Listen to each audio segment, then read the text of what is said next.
Surgery के कुछ common questions series number 2। आशीष के कुछ और सवाल थे, अपन आज उसको सर्जरी के बाद वाले क्वेश्चंस को कवर करते हैं। आशीष, तुमने मुझसे पूछा कि मैंने सर्जरी तो करवा ली, अब इसका सक्सेस रेट कैसा रहेगा। स्पाइन सर्जरी में मेन काम है शुरू में ऑपरेशन, वो तो हम कर देते हैं, लेकिन ऑपरेशन के बाद की रिकवरी आपके ऊपर रहती है। जैसे आप कितने दिन तक हमारे दिए गए एडवाइस को फॉलो कर रहे हैं या कोई भारी सामान तुरंत से तो नहीं उठा रहे हैं। इसके साथ साथ नस में हमारे इंटरनल स्वेलिंग, इन्फ्लेमेशन, ये सब रहता है जो भी बहुत अच्छा रोल प्ले करता है कि रिकवरी कैसी रहेगी। 3 to 4 डेज आपके इन्फ्लेमेशन को कम होने में लगेंगे, तो आपको ये समझना है कि तुरंत से दर्द कम नहीं हो जाएगा, थोड़ा टाइम लगेगा, लेकिन 80 to 90% पेन अगर सही जगह की सही तरीके से सर्जरी हुई है तो रिकवरी आपको फुल मिलेगी। फिर आपका एक क्वेश्चन था कि सर्जरी के बाद पूरी तरह दर्द कम हो जाएगा। जी, आपको जैसे आपका L4, L5 और L5S1 पे डिस्क है, तो आपका रेडिएशन वाला पेन है वो लग सकता है थोड़ा टाइम, लेकिन दर्द आपको इमीडिएटली 2 से 3 दिन में कम हो जाएगा। रेडिएशन वाला पेन भी इसीलिए थोड़ा टाइम लगेगा क्योंकि उसके ऊपर नस जब दबाव पैदा करती है तो कुछ एक्सोनल इंजुरीज भी होती हैं, उनको रिकवर होने में कम से कम 1-8 महीना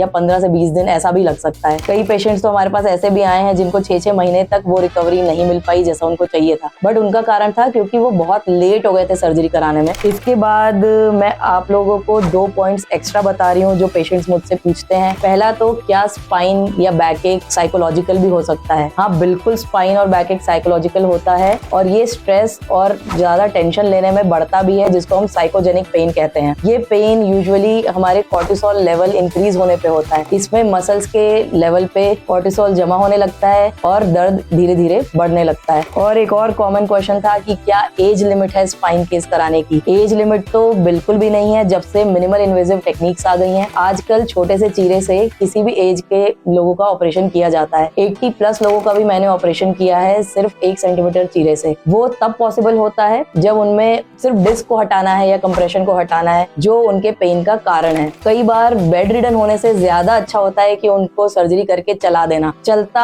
हंसता खेलता मरीज ज्यादा खुश रहता है और उनकी लॉन्जिविटी बेटर रहती है। तो यही था हमारा सीरीज 2। हेलो, मैं हूँ doctor Divya Madera Dosanjh, consultant orthopaedic and endoscopic spine surgeon at GS hospital Bhopal. Thank you.